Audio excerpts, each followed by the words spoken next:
ẹ̀yin tèmi ẹ kú ìsinmi èní o tí dáadáa la bá yín o dáadáa làwa náà wà o ilé ń kọ́ o ẹ jọ̀ọ́ mo sáré fẹ́ fún yín ní oògùn owó kan ni o àṣírí oògùn owó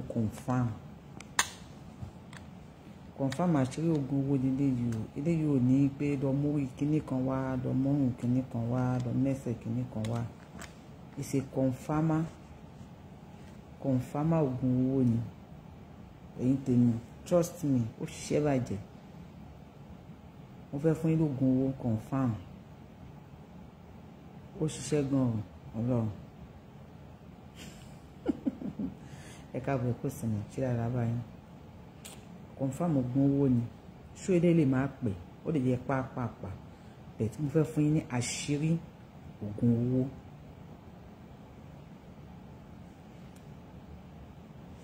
I don't rẹ́rìn. Why are you rẹ́rìn? Why tẹ́ ẹ̀ rẹ́rìn? Alábẹ́ fún yín lóògùn owó confam ẹ̀ ń rẹ́rìn. Mi ṣáà láìpẹ́ báwọn èèyàn ṣe máa ń ṣe báyìí. Ṣé ẹ trust me? Ẹ trust me pé mo lè fún yín ní confam oògùn owó. Please trust me. Confam oògùn owó ni mo fẹ́ fún yín. You don't need to stress yourself.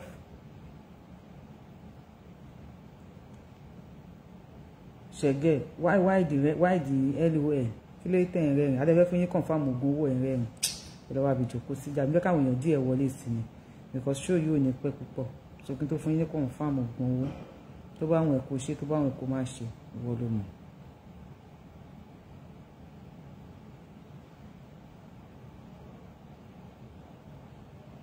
oògùn owó ni o oògùn owó confam.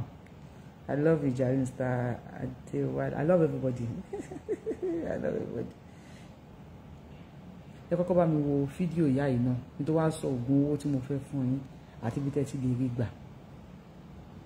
Wọ́n á fa sọ́rọ̀ díẹ̀ mami. Ara àwọn ìyá tó ṣoògùn owó yẹn nìyẹn. So gbẹ̀yìn tẹ̀ ń rẹ́rìn yẹn mo ti block yín. Ibo la tún já sí YORUBAWUYI náà ni. YORUBAWUYI náà ló ń dára oríṣiríṣi là ń já sí lọ́dọ̀ YORUBAWUYI ẹ̀yin fáǹsì mi ẹ̀ kúkú rí nǹkan kan oògùn owó ni do it for yourself. I have done it. You say I should do it for myself. I have done it. That is why I'm here to tell you to do it. I want to show you one of the mama that have done it also, and where you will do it I will show it to you. Listen to this mama. Ẹ ká ti kọ́ pàpà mọ́ mẹ́mà tí wọ́n púpọ̀.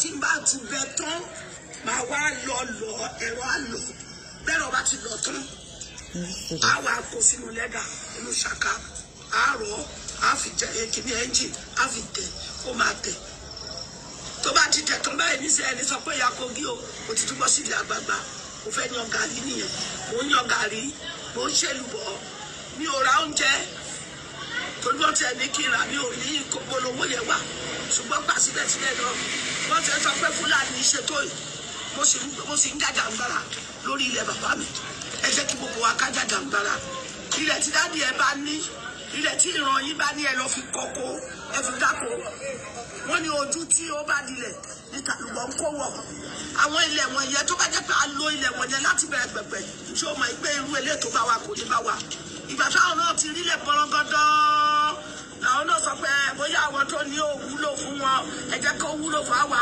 làwọn náà ṣe rọ́ọ̀nù ẹ lọ sílẹ̀ bàbá yín ilẹ̀ tẹ́ bá ní ẹ bọ́ sílẹ̀ ẹ dá àgbàdo di sẹ́ńtì onígbàdo náà ní ìsìnkú ní káwọn ọmọ lọ yọ àgbàdo wọ́n yọ sáká kan tó wálé a máa sí àkàrà àgbàdo nígbà àárẹ̀ náà sí a máa jẹ òtí tó fi ṣe wá protein ni tó o bó ṣe rí nìyẹn mo rọ̀ yín ni o ẹ̀ tí bàbá yín bá nílẹ̀ ẹ lé Fúlàní kúrò lórí ilẹ̀ kò sí bàbá ìyá láyà Fúlàní tó bí tó bẹ́ẹ̀ tó lè lọ sí ilẹ̀ orílẹ̀ bàbá mi nígbà mọ̀lú bíi mélòó bá ti máa wó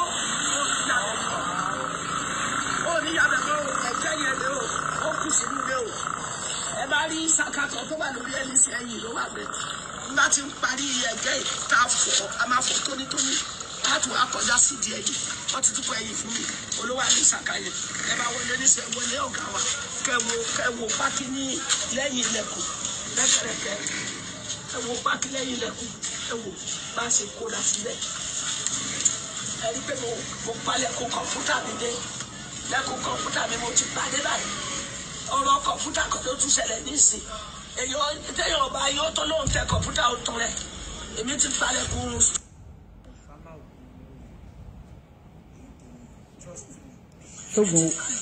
ṣógun owó ni àbógun owó kọ́ no ẹ dá mi lóhùn ṣé oògùn owó ni mo fi hàn yín yẹn àbí oògùn owó kọ́ oògùn owó ni oko tó bá dá oko o ò ní ìdí àti pé ó fẹ́ ṣe kinní kan ó fẹ́ máa rí ní ìwé ẹ̀ ó fẹ́ máa ṣe kinní kan ìyá yìí bàbá confam oògùn owó nìyá yìí ṣe if you don't know please go and know wípé oògùn owó tójú tí ìyá yìí ṣe kò sí oògùn owó tí ò mẹ́jẹ̀ dání tí ò mú kankan ni ẹ jẹ́ ká dìde àwọn ilẹ̀ wa àwọn bàbá wa ká fi ṣe ọ̀gbìn ẹ má pẹ́ àwọn ìjọba tó wà ń bẹ̀ ń sìn àwọn ìjọba eléyìí wọn ò ní ṣe anything wọn ò rẹ́dí àti ṣe anything wọn ò dẹ̀ ní ṣe anything o mo ṣe fún yín ní oògùn owó confam tí ẹ lè ṣe tó jẹ́ pé ẹ wò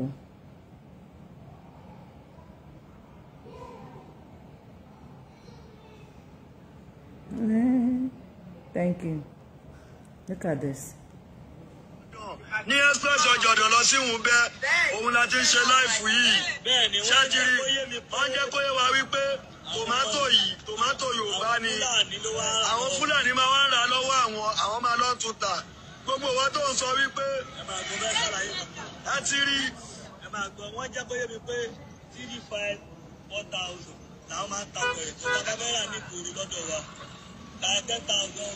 40,000 gbàgbé ìta ṣé ń gbọ́ àwọn fún Haúsá yìí máa rà ní 3,000 4,000 bọ̀tẹ́ bá fẹ́ lọ rà ní my 12 báyìí apẹ̀rẹ̀ tẹ́ ń wo ilé ọmọ máa ta fún yín ní 14,000 8,000 àwádẹ́lá ní gbogbo àwọn nǹkan yìí o according to gbogbo nǹkan tó ń sọ́ọ̀sì ṣé ń gbọ́ ẹ̀yin tẹ́ ní àlè dẹ́ko àlè ṣàgbẹ̀ ẹ má.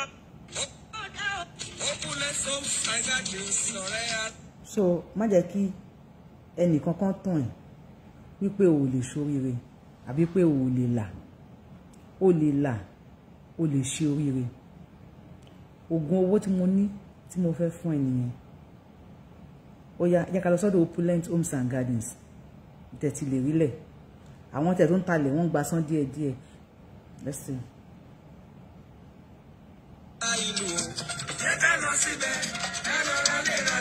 Opulent Homes and Gardens ọmọlúwàbí ni wọ́n. Kátàlẹ́kálẹ̀ lálẹ́ ìlẹ́gàmbàbò. Kéde ọba ẹyẹ ẹ̀wọlé rẹ̀ fọ̀gbẹ́ sí o. Iléeṣẹ́ àrùn ọ̀tọ̀ alálùbáríkà kan rèé tí wọ́n ń fi ọmọlúwàbí lọ́pọ̀lọpọ̀ dé àwọn oníbàárà àwọn lọ́rùn nípa kátàlẹ́ tí ò lẹ́gàmbákà nínú fún ẹ̀yin tẹ̀ ẹ̀fẹ́ kówó iye gbogbo àtú. Ká ṣiṣẹ́ káta ibi mọ́nú ká tuwó jọ fi ṣe nǹkan rere ní yọmọ ènìyàn ní tòótọ́. Ṣùgbọ́n kò sì wáyé ká tó bọ́ sọ́wọ́ alágbèédá. Ìdí ẹnu tí mo ṣe ń júwe iléeṣẹ́ àrùn ọ̀tọ̀ yìí fún yín tó ṣe é fọkàn tán. Opulent Homes and Gardens ni mò ń ròyìn. Lójúmọ́ lẹ́gbẹ́ adínimọ́dọ̀ gbà rẹ̀ lójú olóko.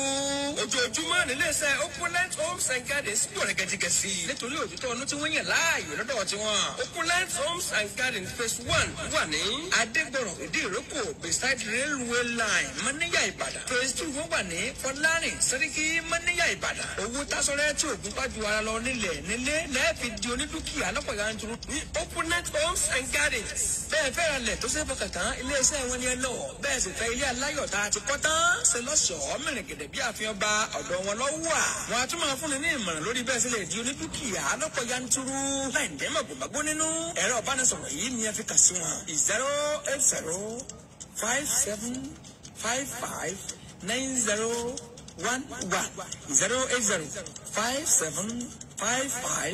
08057559011 tàbí 08138002359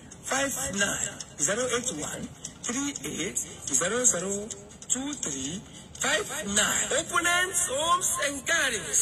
Ẹ̀dá tó kà sí wọn ò ní kábàámà mọ́ fọwọ́ ẹ̀ gbáyà ká. Opulent Homes and Gardens ọ̀rẹ́ ará ìlú. Ẹ ká lọ síbẹ̀, ẹ lọ rálẹ̀. opulent homes and garden ọmọlúwàbí. So káwá bá wọnú agbami ètò ẹ pé à ń sọ pé ká ra lẹ̀ ká ṣe wọ́n ní tí oúnjẹ bá ti kú nínú ìṣẹ́bùṣe máa sáré sọ ìtàn táṣẹ́rẹ́ kan fún yín tó ṣẹlẹ̀ sí mi back then èmi àti ọ̀rẹ́ mi kan gbàtí sàjẹ́m fóònù sàjẹ́m jáde àṣìṣe kan wá rówó òun á fi tiẹ̀ ra fóònù sàjẹ́m èmi fi tèmi ra gold lèmi fi tèmi ra so wọ́n náà pé àwọn argue à ń sọ pé títí ẹ máa ṣe jù ó wá ní sàjẹ́mù ìtabádé patí nísìn ó máa fi tòun sórí tébù pé ṣé mi lè bọ gold mi lọ́rùn kí n fi sórí tébù but òun lè fi sàjẹ́mù yẹn sórí tébù then orí sàjẹ́mù yẹn fi sórí tébù but sàjẹ́mù yẹn ṣó lè mú dání mọ́ nísìn kò lè mú sàjẹ́mù yẹn dání mọ́ nísìn kan máa wò bóyá ó ń ṣe ire ni gold tèmi fi tèmi rà nígbà yẹn mo ṣì ń lo gold yẹn dì sí azumi pé mo mọ opulent homes and gardens yẹn nígbà yẹn ṣe bí máa fowó yẹn ra ilẹ̀ lọ́wọ́ opulent wọ́n gba san díẹ̀díẹ̀ máa san díẹ̀ fún wọn màmá kọ́lé yẹn lọ díẹ̀díẹ̀ máa ti di landlord nísìn àbí máa fowó yẹn ra ilẹ̀ lọ́wọ́ opulent homes and gardens màmá dá oko yẹn máa yọ èrè fún mi ògùn owó ẹ má ẹ̀ka dúró pé material thing nìkan mi ní ẹ má wọṣọ o ẹ pé mi ní òrìn ìhòhò bó tẹ̀ jẹ́ pé pọ́kú lówó ìlàṣọ tí mo wọ̀ èmi ní òrìn ìhòhò bẹ̀tẹ̀ ká máa fi owó wa investment yẹn ni àwọn Nigerian government ò ṣe ní ìlú ṣe tú mọ́ wọn lórí azumi pé wọ́n ṣe ń jí owó Nàìjíríà wọ́n fi owó yẹn túlù ṣe wọ́n fi owó yẹn ṣe nǹkan ṣe mọ̀ pé nobody should call me please. Please don't call me. Don't call me. I will not pick your call. Please don't call me. I will call you back. Ara àwọn fans mi àná tájọ padà jọ dọ̀rẹ́. Wọ́n ti gba Yorùbá Nation sáyé àwọn repentant friends ni wọ́n ti gba Yorùbá Nation. So nǹkan tí mo tún lára àti sọ pé ẹ jẹ́ ká máa fi owó wa invest. Ẹ wò ya Kogi yẹn at her age. Ẹ wò ya yìí at her age now. Ṣé mọ̀ pé millionaire original international millionaire ni ìyá yẹn nípa nǹkan ọ̀gbìn nísìn ìyá yẹn ò lè sọpọ̀ fẹ́ lọ ra oúnjẹ mọ́ lọ́jà ó ti gbin everything àwọn aráàlú ọba máa ra oúnjẹ lọ́wọ́ ẹ̀ ni ìjòyè máa ra oúnjẹ lọ́wọ́ ẹ̀ ni please àwọn owó wa ẹ má ìka dúró pé mo ń lọ àgàgà wa Yorùbá aláìkè pàtì èmi ò ní ẹ má ṣe pàtì o èmi náà ń lọ pàtì but ẹ jẹ́ ibi tí ilẹ̀ Yorùbá ń lọ yìí ó ti ṣúọ̀ fún wa pé Yorùbá Nation máa bọ́ sí ìwọ tó bá ti mọ̀ lọ mọ̀ ìwọ tó bá ti gbà lọ gbà ó ti ṣúọ̀ fún wa pé Yorùbá Nation no going back ó ti ṣúọ̀ fún wa pé Yorùbá Nation máa bọ́ sí ẹ jẹ́ ká máa fi àwọn owó wọ́ta ní ẹni tẹ́ wà nílùú òyìnbó ìyá kíní kan bímọ èèyàn kan pe ọkọ mi ó ní kó help òun fẹ́ ṣe birthday what ká help ẹ ó fẹ́ ṣe birthday ṣe bóyá ló fẹ́ ṣe birthday irú owó tó fẹ́ fi birthday yẹn máa pé opulent homes and gardens ẹ bá mi mú ilẹ̀ half plot máa da àgbàdo sórí ẹ̀ ìyá yìí nísìn pákí mélòó lórí ìmọ́lẹ̀ ìyá mi fẹ́ sọ̀rọ̀ ẹ bá mi tẹlifon like button ẹjọ́ torí Ọlọ́run kí ló tẹ̀ ń flag show yìí ẹ ṣàánú ajé má flag ẹ ààbò ìbúlé nínà káwọn èèyàn wá ṣọ̀gbìn là ń sọ bí kíní ìyá yìí wá jà rẹ̀ ẹ má bẹ̀rẹ̀ ìyá ti lọ síwájú ni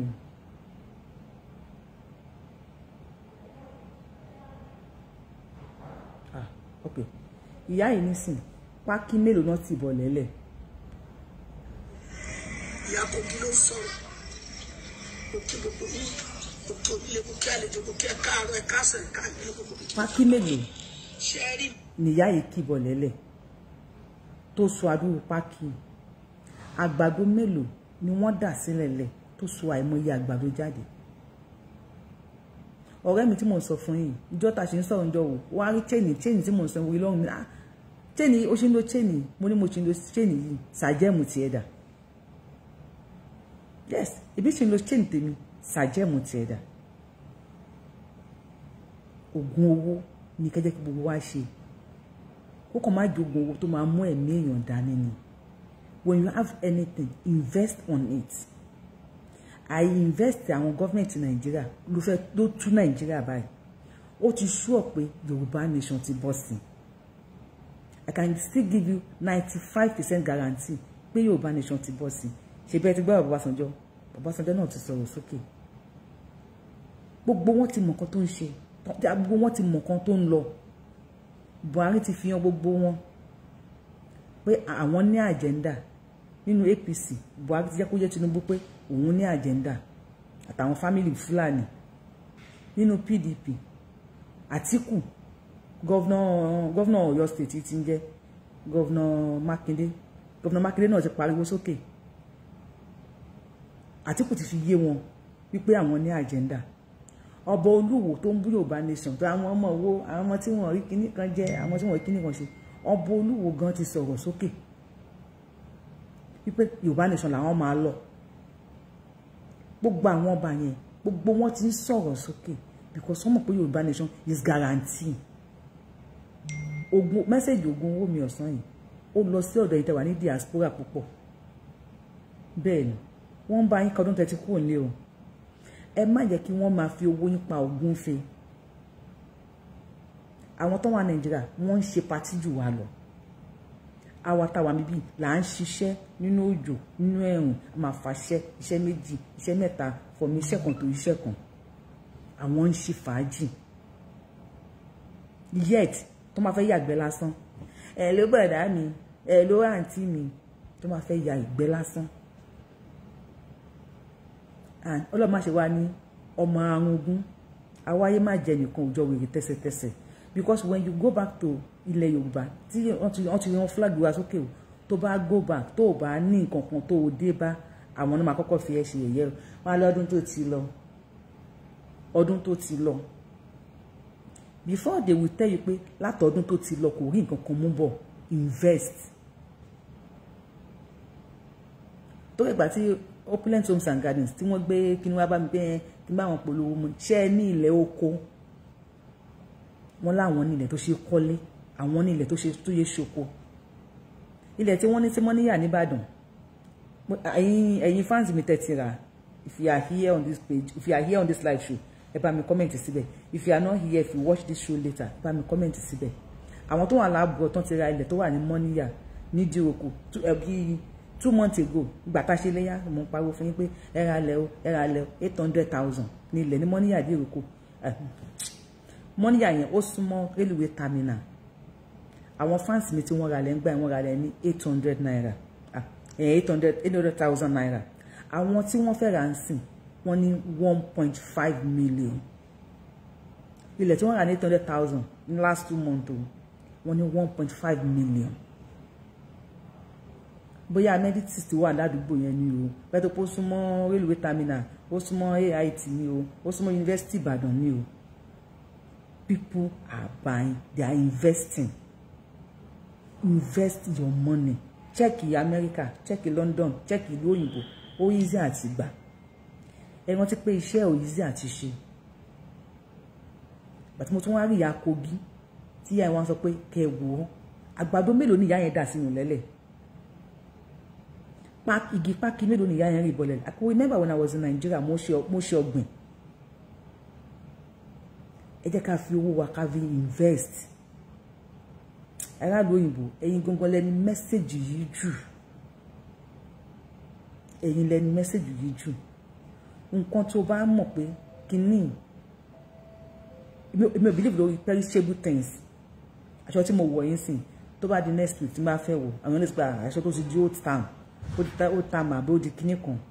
Ilẹ̀ tó rà lẹ́ni ìsìn tó ṣe nǹkan ọ̀gbìn sí. Àgbàdo táwọn bàbá wa ti ń jẹ láti 1940 láti 19 gbọgbọrọ. Àgbàdo yẹn náà ló ṣì ń jẹ dì sí. Àgbàdo yẹn náà ló ṣì ń wú lẹ́ǹsìn. Pákí tí wọ́n ń jẹ, ẹ̀gẹ́ tí wọ́n ń jẹ, ìrẹsì tí wọ́n ń jẹ kò tí ì di old fashion.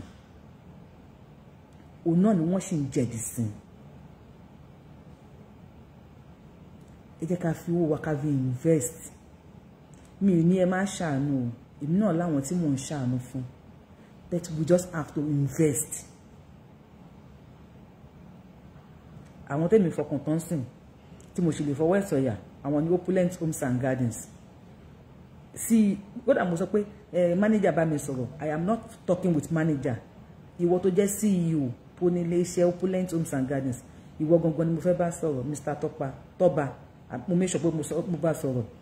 Number manager wa. I don't want your number manager. I want your number.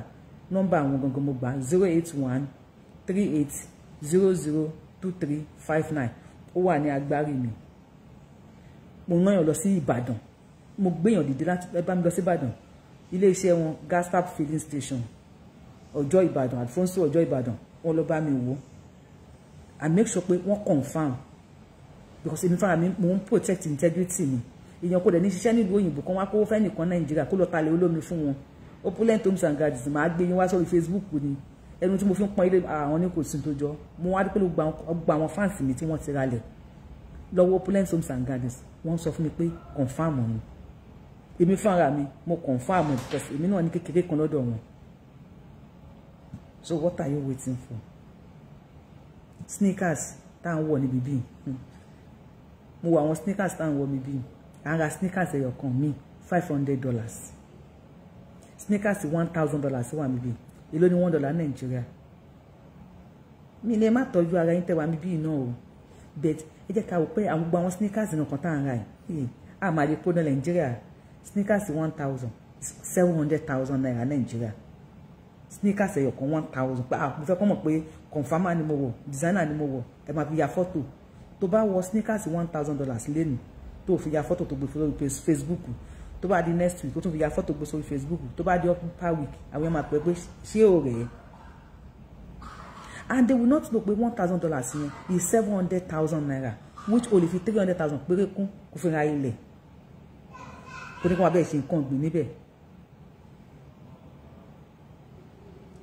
Ẹ jẹ́ ká invest. Ògùn owó ni o. Ògùn mo fẹ́ sún ní confirm ògùn owó. Ṣé bí èrò ṣe rọ́ wá? Ìgbà tí mo analyze ògùn owó yẹn sí, àwọn èèyàn sá padà. Because they believe in owó kíákíá, owó gbóná, lọ gé orí wá, lọ gé ọrùn wá, lọ gé ẹsẹ̀ wá. Ọlọ́pàá máa lé wọn kiri. Àmọ́ ògùn owó tí mo sọ fún ẹ nísìn, ọlọ́pàá ò lè lé ẹ káàkiri. Gbogbo ẹ̀yin tẹ́ ní ilẹ̀, lẹ́yìn táwọn bá yín nílẹ̀, ó ní kálukú gbìn nǹkan kan. Wọ́n ti ṣe farming, tó yẹ pé dandan kọ́ ni kò sí nǹkan bọ́nú lẹ́lẹ̀. Wọ́n ti ṣe farming oní bákó bag, àpò sìmẹ́ǹtì, wọ́n ti fi ń gbin iṣu, wọ́n ti fi ń gbin ẹ̀gẹ́. Don't be surprised. Ibi tá a wà yìí náà, àwọn tó ń náyè kékèké. Ẹkù, mo ní ọ̀rẹ́ tó gbin ẹkù. Ẹkù tá máa ń jẹ ní òkè yàrá Kwara tẹ́ bá wà níbí. Mo ní ọ̀rẹ́ tó gbin ẹkù níbi bí. Ẹkù, ó gbin ẹkù, ó gbin ìṣápá. Ẹ gbin nǹkan tẹ́ máa jẹ. Because Yorùbá nation ti fojú hàn sí pé ó ti bọ́ sí. Àwọn gàmbàrí ìdẹ̀kẹ̀ tó máa kọ́ sọ ni pé àwọn ògbóúnjẹ wá fún yín mọ́. Ṣé mo pé wọ́n ṣe bí last year, early last year tó náà wò ní gbóúnjẹ fún wa mọ́. Gbà táwọn bàbá wa jáde pé àwa gan ló ń jẹ nílùú wa. Gbogbo àlùbọ́sà wọn tó bàjẹ́, gbogbo tòmátò wọn tó bàjẹ́, wọ́n ṣẹ̀ṣẹ̀ wá bẹ̀bẹ̀ padà. Because they don't know we have prepared. Wọ́n bí àgbà kó tá máa sọ pé àní fún yín lóúnjẹ, àní gbóúnjẹ fún yín ni. Ẹ mú owó yín. Abroadians are what? God bless you. Abroadians, ilé làbọ̀ sí mi oko. Ẹ mú owó yín, ògùn owó ni mo wá sọ fún yín yìí. And if you are pé ẹ̀rù ń bà mí, àwọn tí máa send owó sí àwọn Opulent Homes and Gardens. Ṣé mo pé Yorùbáwùyí ló hàn dùn wọn? Ẹ dẹ̀ mọ̀ pé lẹ́nu ní Yorùbáwùyí. Opulent Homes and Gardens wọ́n bá yàn mójútó ilé kíkọ́. Tó bá pé dé tó fẹ́ kọ́lé ni, kó fi ṣe business káwọn èèyàn máa débẹ̀. Ó fẹ́ kọ́ ṣọ́ọ̀bù ni, ó fẹ́ kọ́ supermarket ni. Wọ́n bá yàn kọ́, wọ́n bá yàn mójútó.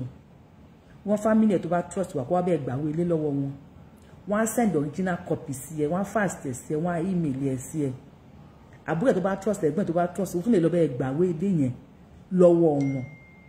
Àbúrò ẹ̀ á ní lọ́wọ́, ìwọ fún ara ẹ̀ wà á ní original copy lọ́wọ́. Wọ́n bẹ́ẹ̀ kọ́lé, wọ́n máa bẹ́ẹ̀ gbàyàn sí. Wọ́n á pa àwọn àbúrò àbáwọn ẹ̀gbọ́n àbíyàn tó mọ̀ tó trust, wọ́n á bẹ́ẹ̀ gbàyàn sí. Gbé account number ẹlẹ́ kan san owó yẹn sí. Ilé yẹn kò ní fàyà láì ṣaṣọ. Kò ní fàyà. Nǹkan ọ̀gbìn ni wọ́n fẹ́ ṣe. Ẹ gbin nǹkan ọ̀gbìn. Ẹ gbin nǹkan ọ̀gbìn. Wọ́n ní tó ń jẹ bá ti kú nínú ìṣẹ́.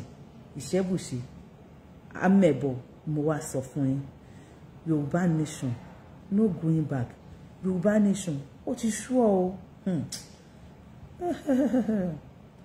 Yorùbá nation ó ti sú ọ ju kí ni wọ́n máa ń pè mí ọlá pé mi ò gbóyìnbó ni máa ń gbóyìnbó ni. President of Nigeria. Bàbá Ọbásanjọ́ ń bá yín wí. Verses 1 and 2. Just say,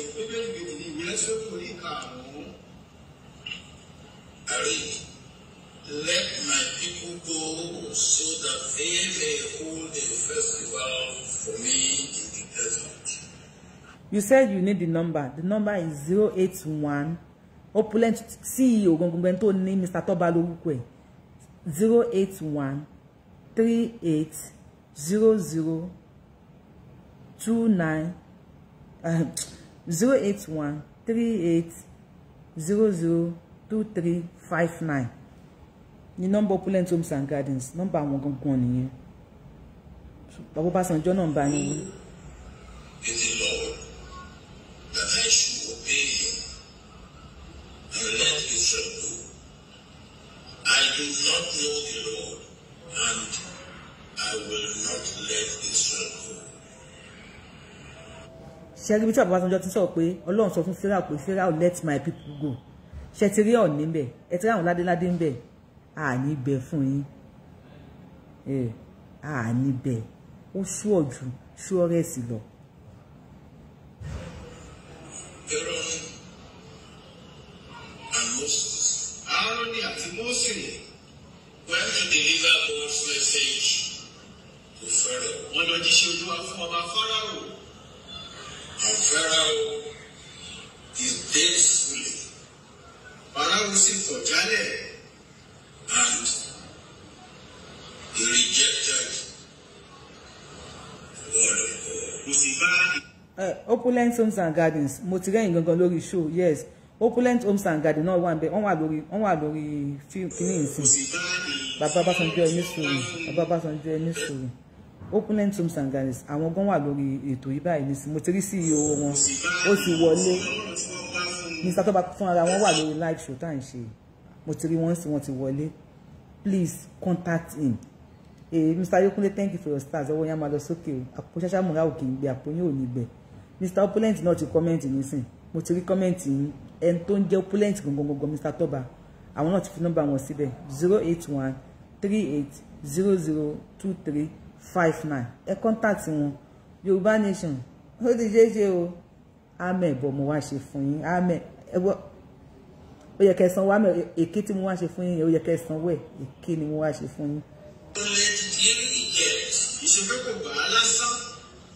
He said he did not know God and he didn't want to know God, and of course he would not let Israel go. The third message is Exodus chapter 18 verse 8. That's what we told his father-in-law about everything the Lord had done to Pharaoh, the Egyptian and the Egyptians, for Israel's sake, and about all the hardship they had. Okay, Mrs. Adenike, any number tí mo pè yẹn kí n ṣàlàyé ẹ̀ fún yín. À ń sọ̀rọ̀ nípa pé Yorùbá nation ti bọ́ sí. So, a ní ilẹ̀ ẹ ṣe ọ̀gbìn. Mo ti show ìyá tó ń ṣe ọ̀gbìn. Ogun owó ni. Ẹ ṣe ọ̀gbìn, ẹ ra ilẹ̀ lọ́dọ̀ Opulent Homes and Gardens. Opulent Homes and Gardens ló ní nọ́mbà yẹn. So, ẹ lè ra ilẹ̀ lọ́wọ́ wọn kẹ́ fi kọ́lé, kẹ́ fi ṣe nǹkan ọ̀gbìn. Because Yorùbá nation ti sure pé ó ti ṣe é ṣe.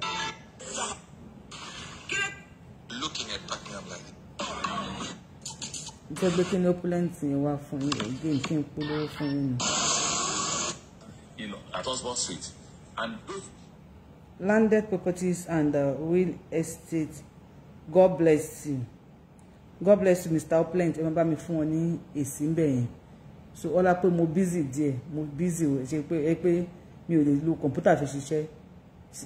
fóònù méjì ni mò ń lò. So we just have to invest. Ká mọ̀ nǹkan tá à ń ṣe.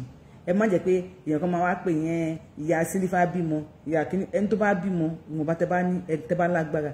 Ṣé rí ilẹ̀ rírà ó dàbẹ̀ ni pé èèyàn ń dájọ́ ni. Èdè mọ́ kan sí Yakogi sọ fún yín sìn. Òní. Ẹni tó bèrè opulent àwọn ni. Jẹ́ polówó ẹlẹ́kan sọ fún mi.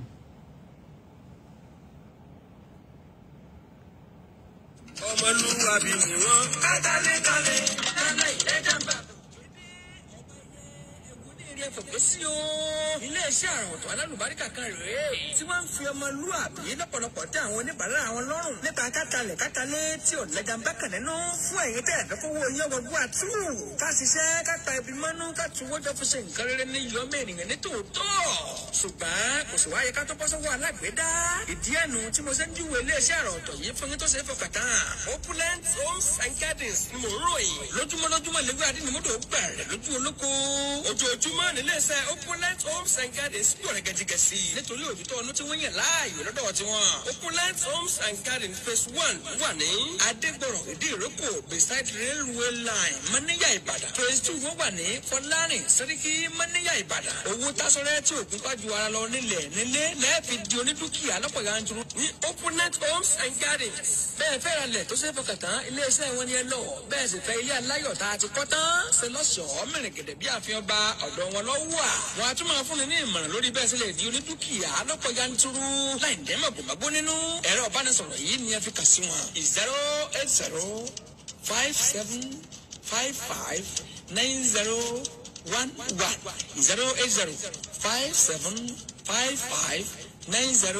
08057559011 tàbí 08138002359 08138002359. Opulent Homes and Gardens. Ẹ̀dá tó kà sí wọn ò ní kábàámọ̀ mọ́ fọwọ́ ẹ̀gbá yàtà. Opulent Homes and Gardens ọ̀rẹ́ ará ìlú.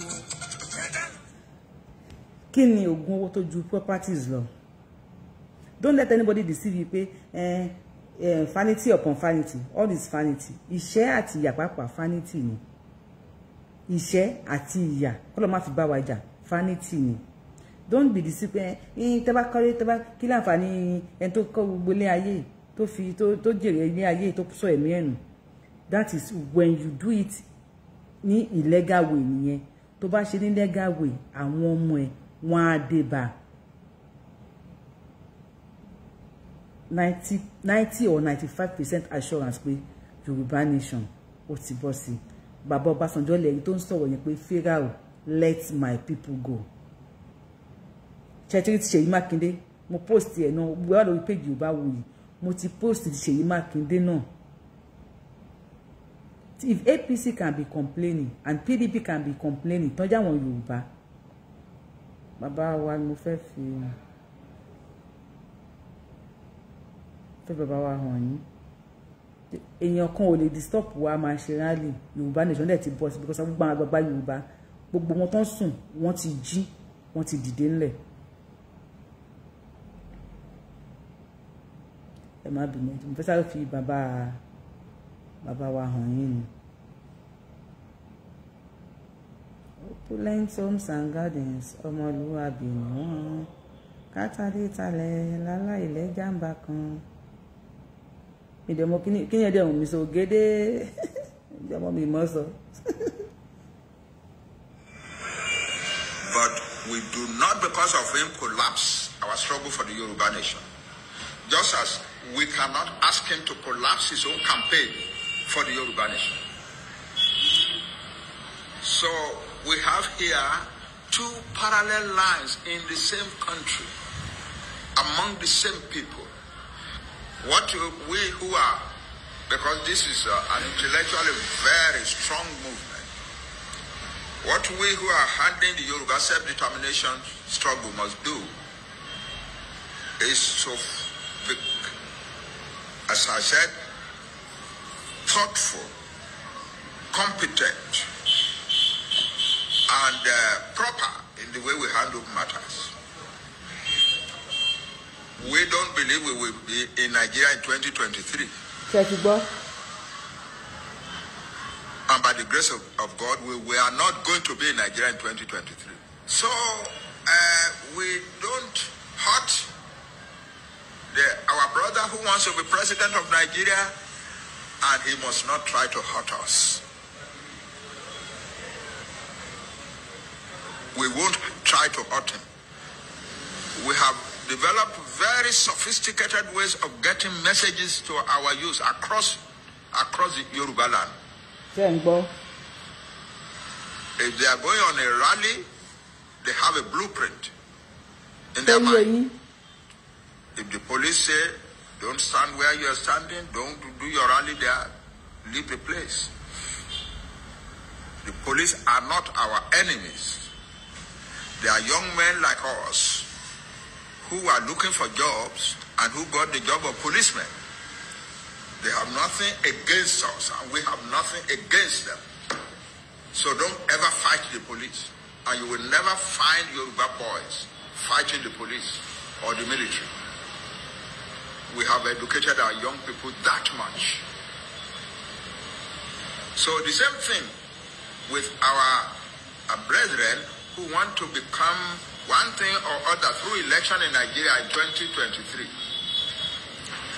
The boys who want Yoruba self-determination movement will never hurt the campaign of this, our kinsmen. Sorry, full thing ó wà lórí page mi. Full full video ó wà lórí page YORUBAWUYI. Go and watch it there. I just want you to know pé Yoruba nation àmì ẹ̀bọ ni mo wá ṣe fún yín. We have 95% guarantee wípé ó ti bọ́ sí. Mo ti fi Baba Sanjo hàn yín, mo ti fi Ṣèyí Mákindé hàn yín, gbogbo ẹ̀ wà lórí page mi. A máa sọ̀rọ̀ nípa ajé, ilé ajé tó wà ní London. Gbogbo àwọn ìṣẹ̀ṣe, gbogbo àwọn kan wa, gbogbo àwọn ogún bí wa tó wà nílùú òyìnbó. A máa sọ̀rọ̀ nípa ẹ̀. Ara àwọn ogún bí wa onílé ajé tí mo post láàárọ̀ yìí. Wọ́n ṣe ń bọ ajé ní London. Ibi ẹgbẹ́ lẹ̀ ṣe, ibi tí òṣà bá gbé lọ́mọ ẹ̀ máa ń gbé. Wọ́n pè kan ní ajé. Ibẹ̀ pé àwọn London ẹ̀ bọ́n ṣe ń prosper. Ó dàbí January 1st wọ́n ní fún ìgan ó máa ń lọ sílé ajé, ó máa ń lọ síbẹ̀. Ẹ wo èdè tí wọ́n fi ń bọ ajé ní London. Èdè tí wọ́n fi ń bọ ajé ní London. Káṣà máa dúpẹ́, thank you.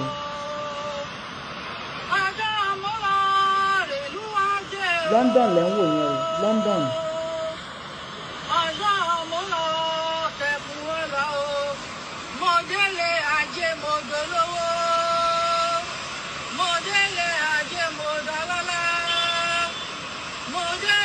Mo kí ń tẹ́lẹ̀ ọ̀bá mi.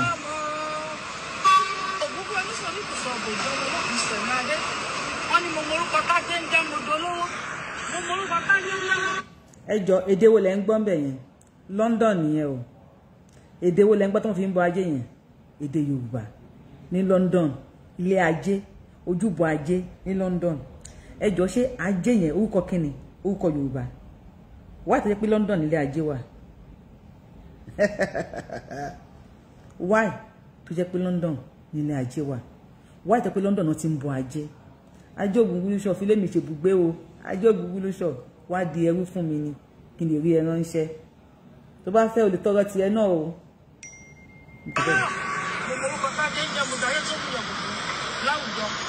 Ẹ̀yin àgbà mẹ́tẹ̀ẹ̀ta tí ń bẹ nílé ajé tẹ̀bí jẹ́ kó tùbà kò tí ì ṣe fún wọn lóyìnbó. Mo wá ní pé ọmọ oní nǹkan dé o, ọmọ alájẹ ti dé. Ajé mo ní kò fẹ̀fẹ̀. Ẹgbẹ́ nǹkan tí yá yẹn sọ, ẹ̀yin àgbààgbà mẹ́tẹ̀ẹ̀ta tẹ mọ orúkọ tájé ń jẹ́ tẹ̀ ń gbénu ilé ajé mi bíi tẹ̀ fi ń jẹ́ kó tùbà kó tùṣẹ fún wọn nílùú òyìnbó. Ajé ti wá ń jẹ́ kó tùbà kó tùṣẹ fún wọn ní London. Wọ́n fàájé ti wá rówó. Yorùbá nation ti bọ́ sí o. Bàbá Peter Fatomilola náà mo ṣe máa post wọn. Àwọn gan ti sọ̀rọ̀ pé kódà Ifá sọ fáwọn pé Yorùbá nation ó ti bọ́ sí. Don't be deceived o. Invest o. Mi ò ní wá èèyàn kan ní wá sẹ́kùn lè tèmi kó wá bu iṣu o. Tó bá ti fẹ́ wá mú iṣu. Mi sọ pé òun gbàgbà ìgbòbọ̀ fún mi. Invest o. Let's go. Èdè Yorùbá, God bless you, Alhaji. Nílé wa nínú Nàìjíríà. Ajé òun oníṣàn ìlú Nàìjíríà nílẹ̀ Yorùbá wọ́n ti gbé ẹ kúrò níbi bẹ́ẹ̀ni ògúngbò oníṣà wá pè é padà wálé lẹ́yìn mi. àṣẹ o. a ní kò tẹ̀lé wa. àṣẹ o. ó ní ajé ló wọlé mi ò mo fi dolówó. ajé ló wọlé mi ò mo fi dọ́lọ́rọ̀ o. ajé ló wọlé mi ò mo fi ènìyàn. ògúngbò oníṣà mo ní kò tẹ̀lé wa. àgbòkè tù ó dàbí ilé mo ní ilé yá mo ní kò gbéra fẹ̀rẹ̀ nígbà tó mo máa bàtà jẹ́ńjẹ́.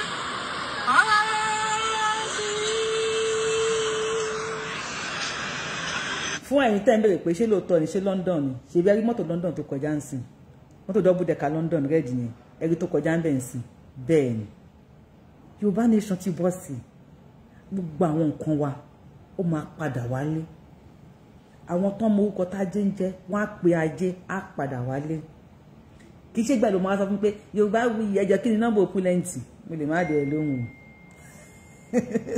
o mo lè má dẹ̀ lóhùn o. And if you don't believe it,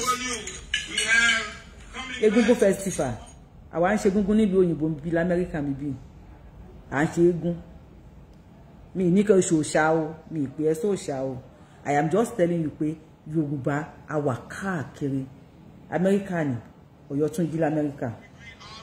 The residents of the palace, we greet all of the chiefs. We greet all of the Babas, and in the name of all of the residents of Oyo, we welcome our great mother, our great teacher, our great Iya Oba, our great road opener of Eshu, Olorisha Eshu. We welcome I love you, Mr. Olorisha Iya Oba.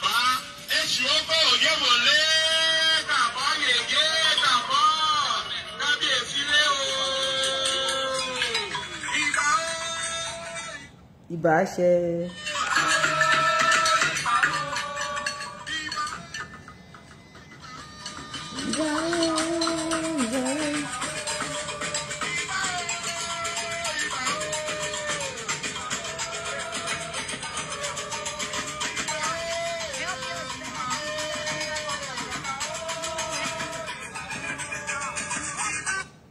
ǹjẹ́ ẹ̀yin tí ẹ mọ̀ pé bí kan wà tí wọ́n ń pè ní Ọ̀yọ́ tún jí l'Amẹ́ríkà stars ẹ ṣé o Abẹ́ní first lady God bless you ǹjẹ́ ẹ̀yin mọ̀ pé bí kan wà tí wọ́n ń pè ní Ọ̀yọ́ tún jí Ọ̀yọ́ as rising up àbí ṣé Ọ̀yọ́ wake up dẹ̀ ní ẹ bá mi sọ lóyìnbó pé mi lọ school jàre Ọ̀yọ́ tún jí Ọ̀yọ́ wake up àbí Ọ̀yọ́ ẹ bá mi sọ lóyìnbó kí náà ní Jésù ṣe Jésù jíǹde Ọ̀yọ́ jíǹde Ọ̀yọ́ tún jí l'Amẹ́ríkà Yorùbá ni wọ́n ń sọ níbẹ̀ ìlú yẹn ni mo ṣò fún yín yẹn àwọn wọ suit agbádá fìlàbí tí ajá dànṣíkí kíní kan gbogbo Yorùbá ni wọ́n ń sọ níbẹ̀ Yorùbá wọn ò dán mọ́ràn dáadáa tí Yorùbá nation bá bọ́ sí tẹ́kọ̀ọ́ máa sọ pé ẹni tí Yorùbá nation bá bọ́ sí bí máa pa yín gbogbo wọn tán ti kó dọ́là dání nílùú wọn ń padà bọ̀ sórísun wọn láti wá invest àwọn ìyá tó ń ti lo 40 years ní Amẹ́ríkà 30 years ní Amẹ́ríkà wọ́n ń bọ̀ nílé wọ́n ń bọ̀ wá invest mo sọ fún yín pé ìwọ tó bá lọ opportunity àti rí Yorùbáwùyí wò láti gbọ́rọ̀ lẹ́nu Yorùbáwùyí tètè invest káwọn tí wọn ò gbọ́ lẹ́nu Yorùbáwùyí tí wọn kì í ṣe fans Yorùbáwùyí tí wọn kì í ṣe followers Yorùbáwùyí tí wọn ò sí lórí page Yorùbáwùyí mo tètè wá já ẹ sí kí wọ́n tètè invest káwọn tó lajú rálẹ̀ lọ́wọ́ Opulent Homes and Gardens pé CEO wọn gangan direct Mr. Toba lórúkọ ẹ̀ 08138002359 òní nọ́mbà CEO Opulent Homes and Gardens ra ilẹ̀ tó máa fi kọ́ ilé ra ilẹ̀ tó máa fi ṣe nǹkan ọ̀gbìn make a shock you wọ́n gbà san díẹ̀díẹ̀ Opulent Homes and Gardens wọ́n gbà kó sanwó díẹ̀díẹ̀ ìjọ tó bá ní 200,000 ìjọ tó bá ní 100,000 wọ́n gbà san díẹ̀díẹ̀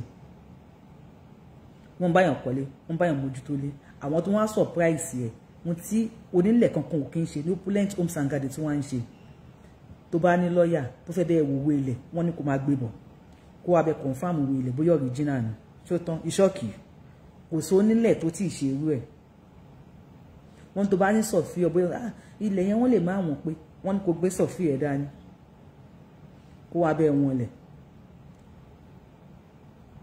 bí lọ́yẹ̀ dání abẹ́ wò wílẹ̀ ṣé original ni wílẹ̀ ṣé ìwé yìí wílẹ̀ yìí pé to show the level of trust tí wọ́n fi ń ṣiṣẹ́ wọn. Wọ́n ní your comfort is our priority. Comfort tí kínú tí yín dùn kẹ́ẹ̀dé láti ìlú òyìnbó kẹ́ẹ̀dé bá nǹkan gidi kẹ́ẹ̀dé bá oko yín tó ti ṣe nǹkan ọ̀gbìn. Nísìn mo ra lẹ̀ 1 plot lọ́wọ́ Opulent Homes and Gardens mo wá mú bí 200,000 mo lè bá mi ra àwọn àgbàdo gbígbẹ ẹ bá mi ra kínní ó yẹ bá mi dá sí àwọn tó ń bá mi mójútó mo fún wọn ní iye kan láàrin 3 months tírélà mélòó mo fẹ́ kọ́. Adẹ̀tí láwọn ọmọ akíkanjú àwọn ọmọ akọni ẹ rí pé báwọn Gàmbàrí ṣe ń dá wọn láàmú tẹ́tẹ́lẹ̀ nílẹ̀ Yorùbá ṣẹ́pọ̀ ti dínkù àwọn ọmọ àwa náà ti láwọn ọmọ akọni tí wọ́n mójútó ko tí wọ́n mójútó gbòòrò lọ́wọ́ yìí ẹ lè máa pa wá mọ́lé a lè lájú kalẹ̀ ká máa wò yín náà tí máa invest bóyá fúlàní ẹgbọ́n kan tí Yakogi sọ Yakogi nígbà tí máàlú bíi mélòó kan máa fi wó a ní bá máàlú ìjà àdẹ̀ní bẹ́ẹ̀ tó ní máàlú ìjà àmọ́ màálù máa wó fún ara ẹ̀ ábẹ́lẹ̀ tà sí àwọn gan ti mọ̀ pé Yorùbá nation ti bọ́ sí mo ti wá sọ fún yín ẹ invest o landed property in Yoruba land landed properties in Yoruba land for your nǹkan ọ̀gbìn Yoruba land ní Yakogi wà dàpọ̀ ẹ̀ṣẹ̀ join show ni mo ti show Yakogi Yoruba land làwọn ìyá wa wà ń sìn tí wọ́n ti ń ṣe landed properties tí wọ́n ti ń ṣe nǹkan ọ̀gbìn Yakogi ṣì mi ti jìnnà báyìí ní ìpè jìnnà tó báyìí màá tún fi hàn ìwọ́n dàpọ̀ ẹ̀ṣẹ̀ join ni wà ní ẹ wò màmí ni. ẹ rí mi báyìí bákì ni mò ń bẹ yìí o mi ò lọ rà o oko mi ni mo ti lọ gbẹ ibi tí mo kọ̀yìn sí inú ṣọ́ọ̀bù kan ni wọ́n máa wọ ọbẹ̀ nísìkò wọ́n máa fídíò pákí tó wà bẹ́ẹ̀ oko mi ni mo ti lọ gbẹ mo sì tún jí láàárọ̀ ìgbà mo ti tún bẹ̀rẹ̀ sí bẹ́ẹ̀ ìgbà tí n bá ti bẹ tán màá wá lọ ẹ̀rọ àlọ́ bẹ́ẹ̀rọ bá ti lọ tán á wà kó sínú lẹ́dà inú ṣàká àárọ̀ á fi tẹ èkìní ẹ́ńjìn á fi tẹ ó máa tẹ tó bá ti tẹ tán báyìí nísìnyí first lady anywhere ní Yorùbá land ní Opulent Homes and Gardens ni wọ́n ní ilẹ̀ sí anywhere ní Yorùbá nílẹ̀ Yorùbá especially ní Ọ̀yọ́ Ìbàdàn yẹn ẹ gbọ́ àwọn nǹkan kó ṣe ń bẹ dáadáa wọ́n ní ilẹ̀ nínú oko Ọ̀yọ́ nínú oko Ìbàdàn wọ́n dẹ̀ ní gbòòrò náà fún ilé kíkọ́ wọ́n ní ilé kíkọ́ ní gbòòrò bí mọ́níyà Ìbàdàn wọ́n ní ibẹ̀ bẹ̀tí fún oko wọ́n ní nínú oko Ìbàdàn náà. tó bá ti tẹ̀tún báyìí ní sẹ́yìn sọ pé Yakogi o ti túbọ̀ sí ìdí àgbààgbà mo fẹ́ yan gàrí nìyẹn mo ń yan gàrí mo ń ṣèlúbọ̀ mi ò ra oúnjẹ torí wọ́n tẹ̀ ní kí n rà mi ò ní ìkópolówó yẹn wà ṣùgbọ́n pàṣípẹ́sílẹ̀ náà wọ́n tẹ̀ sọ pé Fúlàní ṣètò mo sì ń jàjàǹgbara lórí ilẹ̀ bàbá mi ẹ jẹ́ kí gbogbo wa ká jàjàǹgbara ilẹ̀ tí dáàdì ẹ bá ní ilẹ̀ tí ìran yín bá ní ẹ lọ fi kọ́kó ẹ fi dáko wọ́n ní ojú tí ó bá dilẹ̀ ní tàlùbọ̀ ń kó wọ̀ àwọn ilẹ̀ wọ̀nyẹn tó bá jẹ́ pé a lo ilẹ̀ wọ̀nyẹn láti bẹ̀rẹ̀ pẹ̀pẹ̀ ṣé o mọ̀ pé irú ilé tó bá wà kò ní bá wà. God bless you. ìgbà táwọn náà ti rí ilẹ̀ bọ́lọ́gọ́dọ́ àwọn náà sọ pé bóyá àwọn tó ní ó wúlò fún wọn ẹ jẹ́ kó wúlò fún àwa làwọn náà ṣe rọ́ọ̀nù. Mr. Phillips, you said how much? Mr. Ademola Phillips, you said how much? Contact Opulent Homes and Gardens. Àwọn náà wà lórí kìíní báyìí sí ṣe ń báyìí sọ̀rọ̀ yìí. Nọ́mbà yẹn tó ní Opulent gangan tó ń jẹ́ bẹ̀ gangan sí ìwé mi ò kí ń dì pẹ̀lú manager àbí secretary àbí PA. I deal with the ẹni tó ní kìíní gangan 08138002359 08138002359. I deal with the CEO gangan. Number one ni mo gbé síta yẹn. Just contact him, tell him where you want it for.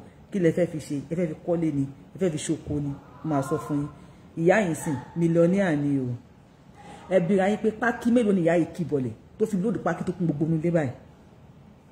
Àgbàdo mélòó ni màmá yìí kì bọ̀lẹ̀ wọ́n fi lóòdù àgbàdo tó fi kún everywhere báyìí. Màmá ní pé kọ̀ǹpútà àwọn ti ju sẹ́gbẹ̀ẹ́ kan. Ayé ilẹ̀ tẹ́ bá ní ẹ bọ́ síbẹ̀ ẹ dá àgbàdo di 70 onígbà mìíràn ní ìsìnkú ní káwọn ọmọ lọ yọ àgbàdo wọn yọ sáká kan ọdún wálé a máa sí àkàrà àgbàdo nínú àárẹ̀ kan àárẹ̀ náà sí a máa jẹ kò sí tó fi ń ṣe wá protein ni so bó ṣe rí nìyẹn mo rọ̀ yín ni o ẹ̀yin tí bàbá yín bá nílẹ̀ ẹ lé fúlàní kúrò lórí ilẹ̀ kò sí bàbá ìyá aláya fúlàní tí wọ́n bí tó bẹ́ẹ̀ tó lè lọ sí ilẹ̀ orí ilẹ̀ bàbá mi nígbà mọ̀lú bí mélòó bá ti máa wó oníyàbẹ̀ mọ́ ẹ̀jẹ̀ yẹn lé o ó kù sínú lé o ẹ bá rí sàkàtọ̀ tó wà lórí ẹni sí ẹ̀yìn ló wà bẹ́ẹ̀ nígbà tí ń parí ẹ̀. ṣe rí àwọn ẹ̀gẹ́ yẹn bó ṣe yọ bọ̀kùbọ̀kù ilẹ̀ Yorùbá we are blessed ilẹ̀ Yorùbá àwọn nǹkan wa máa ń yọ bọ̀kùbọ̀kù ni ṣe rí àwọn ẹ̀gẹ́ yẹn bó ṣe yọ bọ̀kùbọ̀kù bóyá tóbi tó àwọn ẹ̀gẹ́ yẹn làwa náà ń jẹ bí lamẹ́ríkà mi bí wọ́n kó àwọn iṣu ilẹ̀ Yorùbá wọ́n wá ń supply fún wa bí tá à ń jẹ gàrí ilẹ̀ Yorùbá là ń jẹ bí bọ́ tó bá ra olẹ̀ tó gbin oko tó gbin ẹ̀gẹ́ tó gba àwọn èèyàn sí tọ́bẹ̀ yan gàrí ṣèbírì tọ́nu wa máa gbà ilẹ̀ yẹn ẹ̀gẹ́ yẹn pákí yẹn ò ní yé yọ a máa yọ ní tó bá ti ń gán kan ní àtúmọ̀ ayọ̀ tó bá ti ń gbé kan ní àtúmọ̀ ayọ̀ mo dẹ̀ ra lẹ̀ tó fi kọ́lé náà tí ó wá fi rẹ́ǹtì ni ilé yẹn a máa yọwó fún Yorùbá nation ti bọ́ sí o amẹ̀bọ̀ ni mo wá ṣe fún yẹn bá pè mí lékè tó bá pè mí lékè máa kọ́ kíní mọ́ yín ní mú ẹgbẹ́ mò ń sọ̀rọ̀ bí ọmọlúwàbí lé ni wàláì because Yorùbá nation ó ti sú ọ dákú. tá a fọ a máa fọ tónítóní láti wá kọjá sí di ẹ̀yìn wọ́n ti túbọ̀ ẹ̀yìn fún mi olówó àti ẹ tún gbọ́ ẹ̀yìn epo mílíọ̀nù àníyá yìí o. ẹ wo pákí ní ẹ̀yìn ilẹ̀kùn ẹ wo pákí ní ẹ̀yìn ilẹ̀kùn ẹ wo bá a ṣe kó dá sílẹ̀ ẹ rí pé mo palẹ̀ kó kọ̀ǹpútà mi dé lẹ́kùn kọ̀ǹpútà mi mo ti palẹ̀ báyìí. ìyá mi palẹ̀ kún kọ̀ǹpútà dé. kọ̀ǹpútà kan ló tún ṣẹlẹ̀ nísìn èyí tẹ́yọ̀ ọba yóò tó lóun fẹ́ kọ̀ǹpútà ó tún rẹ̀ èmi ti palẹ̀ kún un. God bless you too. Ọ̀pọ̀ kan tí màmá sọ wọ́n láwọn ti palẹ̀ kún kọ̀ǹpútà àwọn dé there is nothing like kọ̀ǹpútà tẹ́yọ̀ ọba yóò tó lóun fẹ́ tẹ kọ̀ǹpútà òye àpàdà gbé onítọ̀hún ni ẹbí yakogi ẹbí lọ́wọ́ pé pákí mélòó ni ìyá yẹn kíbọ̀ lẹ́lẹ̀ tí pákí ṣe lọ sẹ́rù gbogbo nílé gbogbo ta tí pákí ṣe pọ̀ tó bẹ́ẹ̀ yẹn ilẹ̀ Yorùbá ẹ má kéèyàn kán tàn yín o ẹ má jẹ́ kí anybody tàn yín ilẹ̀ Yorùbá iṣu wa ló tóbi jù mo fẹ́ parọ́ fún yín mo ẹ̀jẹ̀ gbọ́ síkírìtì kan ni àwọn iṣu míì tá à ń jẹ bí tí wọ́n kọ Ghana yam sí ẹnìkan ló já mi sí ó ní iṣu wa náà wá ń rà nílẹ̀ Yorùbá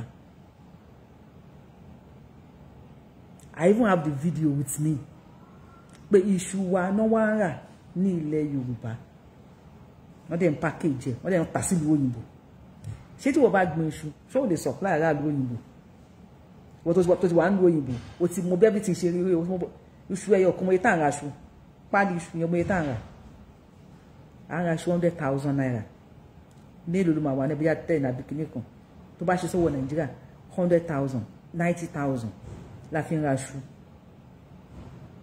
èlò ní iṣu Nàìjíríà iṣu mélòó fẹ́ tì bọ̀lẹ̀ ẹ invest o ilé Mr. Taoud Yusuf Ọlọ́run ayẹ kó dáa fún yín ilé ọlọ́ra èyí ti bẹ̀rẹ̀ àlà ó ti jà ní àmẹ̀bọ̀kọ̀ kò sí jàmà Mr. Rahim mo rí kọ́ọ̀lù yín I will call you back after the show I saw your call boyfriend mi àná ni ẹ̀tajọ ìjà ẹ̀pà ti dọ̀dọ̀ rẹ̀ ń sìn most èèyàn tajọ jà lánàá at least 4 or 5 people tajọ jà lánàá àtijọ́ di ọ̀rẹ́ lẹ́nu because wọ́n ti gbà pé Yorùbá nation bọ̀ sí because I have shown them some evidence tí Facebook kò ní gbà ká gbé síta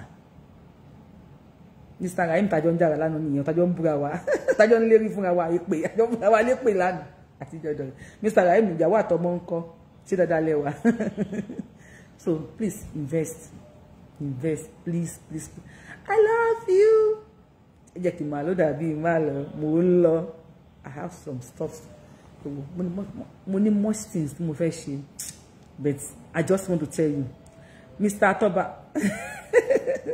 Mr. Atoba Paleye mo Toba Paleye ló máa ṣe ní Toba Paleye Mr. Atoba plenty lóyá invest 081 3800 2359 again 081 3800 2359 ẹni tó jẹ́ opulent gungun aláṣẹ àti olùdarí ẹ̀tọ́ náà gbélé iṣẹ́ opulent homes and gardens sí lọ́wọ́ àwọn ni ẹ̀rí pápá tí mo wọ́n gbà yẹn gbọ́dọ̀ tàbí lọ́kọ́ gbélé ìjọ ńsìn ẹ̀rù gbúta gbé sọ́run ẹ̀rí pàǹpà ọ̀rọ̀ ọ̀rùn mi ni ọ̀rí gbẹ̀ngbẹ̀ tàbí lọ́kọ́ gbogbo gbẹ̀ngbẹ̀ yìí jọ ṣé bá máa fi máa kólẹ̀ ìjọ ni àmọ́ alhamdulillah eré náà sí ó sì jáwó.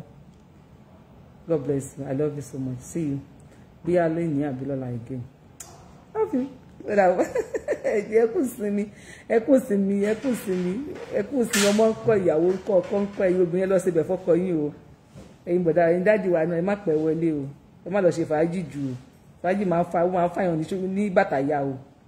Ẹ má kí fàájì bọ̀ bàtà yín. Nothing do you jàre. God bless you. See you later. Play Ọbásanjọ́ video.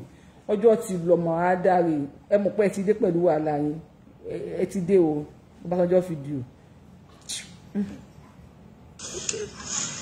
màsáré play fún yín sìn wàhálà yín pọ̀ Ọbásanjọ́ fídíò ta ló ní kẹpẹ́kẹ tó dé ló fún yín máa fún yín ní kò ní mú sìn ta ló rán yín kẹpẹ́kẹ tó dé.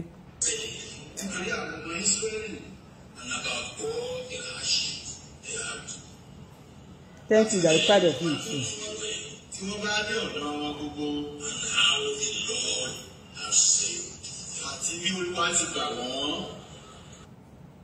Appointed. Ṣèyí Mákindé náà ti sọ̀rọ̀ sókè. Verses 1 and 2. Yes, sir.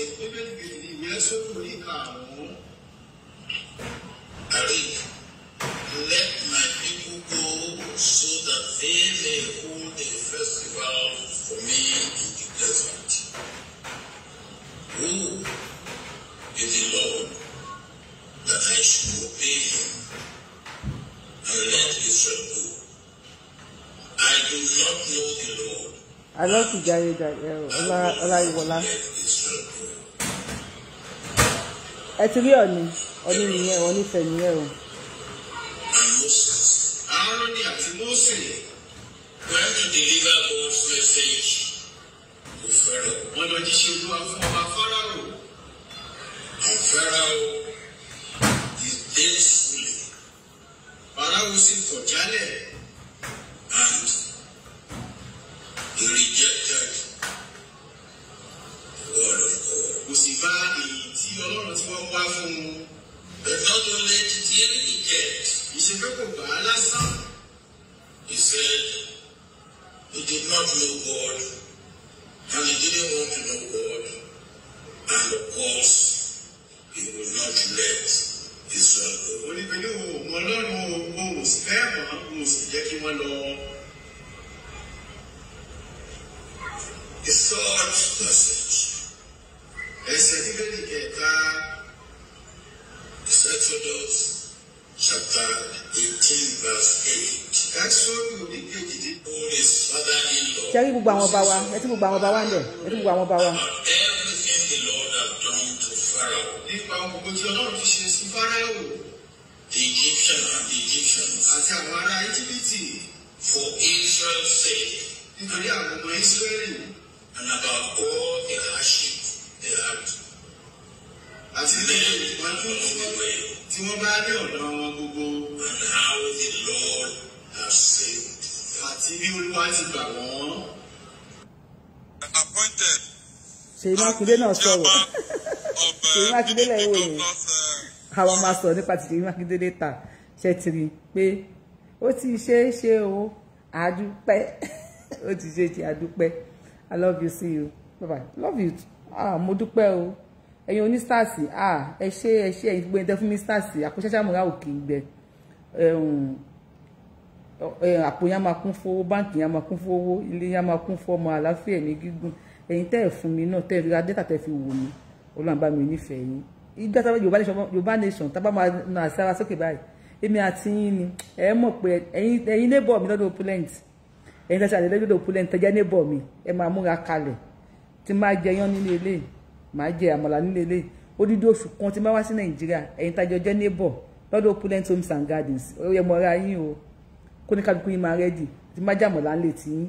Lọ́nà ilé Mr. A, ilé Mr. B máa lọ jẹ ìrẹsì. Odidi oṣù kan mi ní sùn yàrá mi ní sùn lè tèmi. Ilé yín máa sùn káàkiri, máa dẹ̀ máa jẹ gbogbo ọbẹ̀ tẹ́lẹ̀ bá ṣẹ̀ṣẹ̀ ní pọ́ọ̀tì yín. gbogbo ẹ̀ ni máa kó jẹ tán. I say I love you, bye bye.